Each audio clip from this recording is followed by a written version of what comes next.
tous, aujourd'hui on a reçu un petit colis de chez Pro Bike Shop, donc on va aller voir tout ça tranquillement. Allez, c'est parti. Alors, qu'est-ce que nous avons là? On va essayer de déballer tranquillement à une main. Ça, pour le feu. Toujours bien protégé, les colis de chez Pro Bike Shop. Alors, un pneu.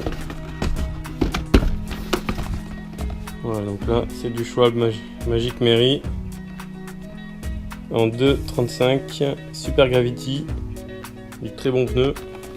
Et le principal, le Procore de chez Schwalbe. Voilà, donc une belle boîte assez sympa, genre t'as reçu ton iPad. Petit nettoyage pour commencer. Un établi propre, c'est toujours mieux pour travailler.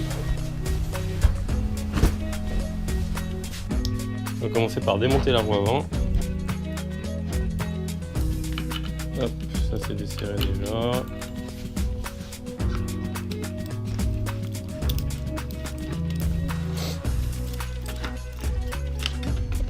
Et voilà. Donc on va déjà commencer à démonter ce pneu qui était monté en chambre à air pour l'occasion. Ils ont inventé la chambre à air, après ils ont inventé le tubeless et maintenant ils inventent le Procore. Hop, tubeless déboîté. Déclipsage, tout le monde sait démonter un pneu. Hop. Tac.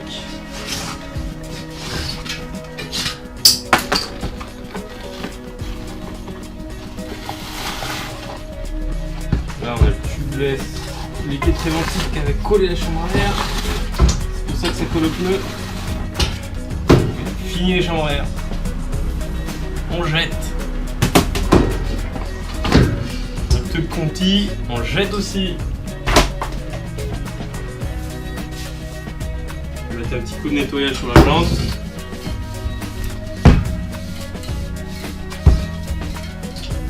Alors normalement, ils préconisent les fonds de jante Schwalbe, mais moi je l'ai déjà d'été suisse. Il est étanche, donc on va pas le mettre. On va d'abord dégraisser la jante. Donc maintenant, on va sortir le nécessaire, le plus important, et le Procore. Donc voilà, on a les deux pneus, les chambres à air, le fond de jante pour le tubeless, pour que ça soit étanche, les démonts de pneus qui m'ont l'air vraiment pas mal. Voilà, je fais un petit tour pour vous montrer. Ça c'est pour injecter l'air soit dans la chambre intérieure, soit dans la chambre extérieure. La petite mousse pour aider le pneu à se clipser quand il est un peu trop sec. Ça c'est les stickers pour savoir s'il faut dévisser d'un côté ou de l'autre pour gonfler la chambre intérieure ou extérieure. Ça c'est le liquide préventif proposé par Schwalbe. Moi je vais pas utiliser celui-là, je vais utiliser celui-ci, le Seal de chez Squirt, qui est vraiment top, qui m'a permis de réparer des crevaisons de pneus dans l'année là, donc je vais garder celui-ci, il est top. Voilà, donc il préconise de mettre un petit sticker au niveau de la valve, donc on va enlever ça, hop, et ça il faut le coller au niveau du trou de la valve, hop, comme ça, voilà ici, et après je vais m'aider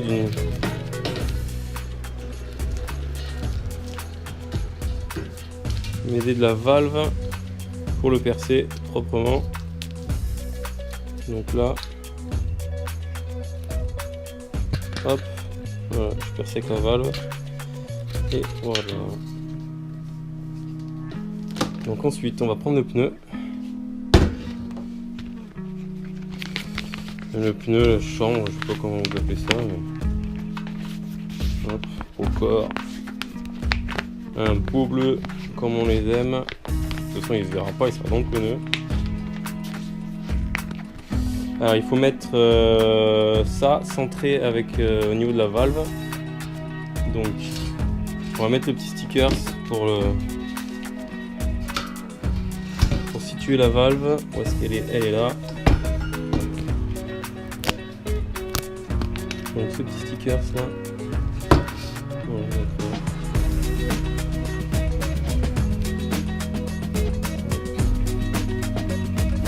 Donc là, il préconise de mettre du coup le pneu en direction de la valve. Alors c'est une première pour moi, on va tester ça là, parce que je ne sais pas du tout comment ça va se monter, si ça va se monter facilement ou pas. On va voir ensemble. On va mettre juste un flanc du pneu à la limite, comme ça. Hop. On va utiliser des monts pneus Schwab, on va voir si ça marche bien.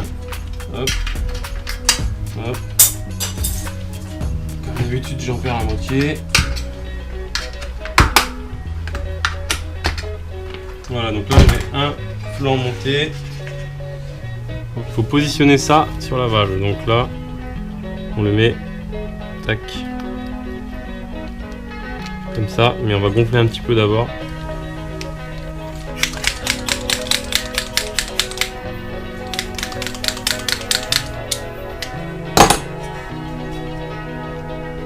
Voilà, donc ce que ça donne, c'est ça. Ça, on va venir le clipser. Où est-ce que j'ai ma valve? Ici, là, comme ça. Hop. Là, on met le pneu dedans. On va y arriver, on va y arriver. Hop. On clipse le pneu. Alors, il faut quand même savoir qu'on doit avoir une jante de 23 mm de largeur minimale, je crois. Sinon, ça va pas marcher. Alors, est-ce que j'ai des bonnes mains ou pas? Hop. Et voilà. Pas beau ça? Un beau pneu tout bleu. On va mettre la petite rondelle. On serre, on serre, on serre, on serre. Je sais pas si vous pouvez voir, mais du coup, là on a le trou dans le pneu et on voit les rainures du petit plastique rouge que j'ai mis à l'intérieur de la valve.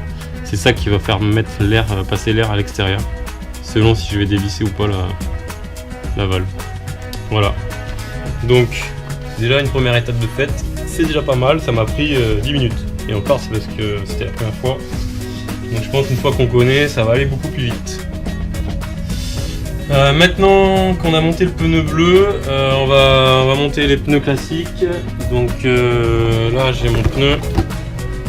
Voilà. On va sortir le pneu fraîchement reçu. Alors bien sûr, il faut que ce soit un pneu tubeless. Un pneu tubeless, ça sera pas possible. Hop. Un pneu bien neuf qui sent le neuf.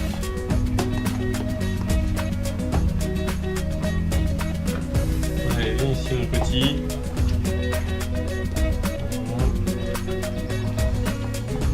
On va le mettre dans le bon sens de roulement quand même.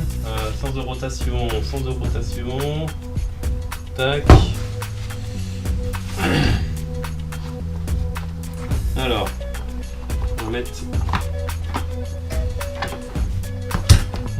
un flanc de chaque côté.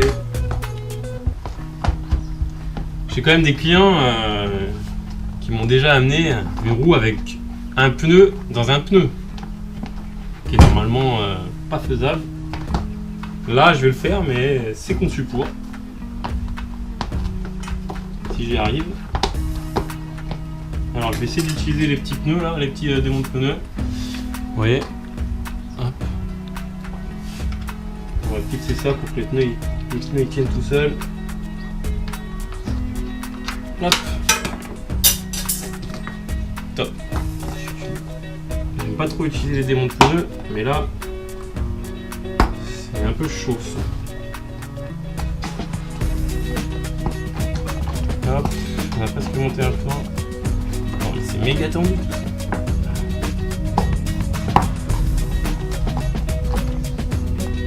Hop là. Plus qu'un petit bout. Et voilà. On a monté un côté. Alors, on va essayer de faire la technique à madame dans la vidéo. Ce qu'il faut faire, c'est crosser ça là. Comment ils font. Hop. Je vais vous montrer, je vais le mettre là. Dans la vidéo, ça marche super bien. Elle arrive du premier coup, la nana, mais il faut pas forcément se fier. Ah, est-ce que ça tient? Miracle! J'en mets un autre là.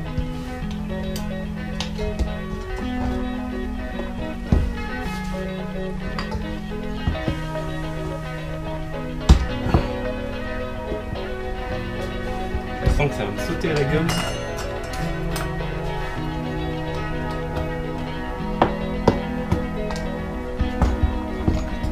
C'est pas mal, hein.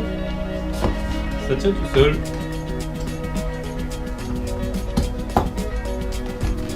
Allez, on va y aller, forcez le bras là. T'es un homme ou un Playmobil? Là, je suis un Playmobil. On va y aller petit à petit.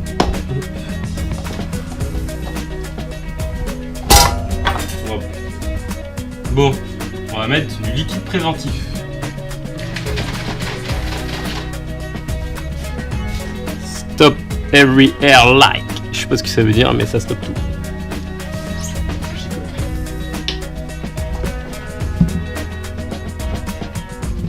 Allez, on va multiplier. Soyons généreux. Ah, c'est bon ça. Et voilà. Fini. Enfin presque. On a nos pneus, il ressemble à pas grand chose. Je vais gonfler le pneu bleu. On va nettoyer un peu. On va prendre le compresseur.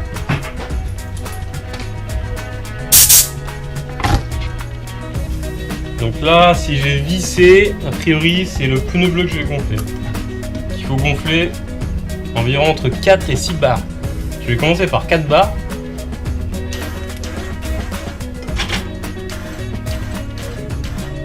On va voir. Hop.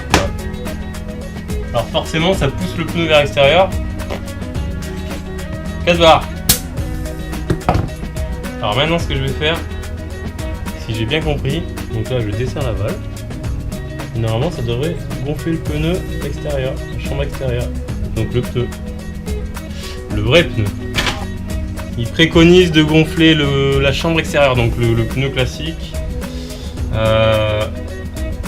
Entre 0,8 et 1 bar 5, je crois, de tête.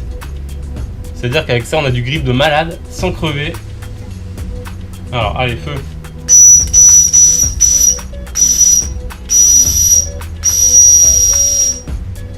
Voilà ce qui s'est clipsé.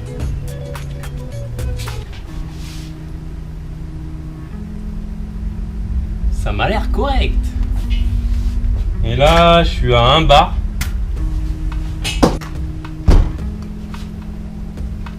Là, je suis à 1 bar. Écoutez bien, 1 bar de pression. Regardez-moi le pneu là. Comment il s'écrase. Je vais prendre la cam, ça va être plus simple. J'ai un pneu qui se comprime un max. Mais je sens que derrière, il y a le pneu bleu qui garde la pression. Je pense que ça devrait être top ce système. Je vais monter ça sur le pneu arrière, rouler grave dégonflé. Chose à savoir, c'est un kit qui vaut 179 €. C'est un petit peu cher entre guillemets. Par contre, si ça peut vous éviter d'éclater des jantes sans arrêt, c'est un bon plan. Et puis rouler super dégonflé, avoir un grip de malade, franchement. Moi, je suis prêt à mettre ce prix-là pour avoir des super sensations, un super grip et pas exploser ses jambes parce que des jambes. C'est à peu près 200 grammes par pneu, donc chambre à air, le petit pneu bleu, la valve, etc. 200 grammes, donc x2 ça fait 400 grammes.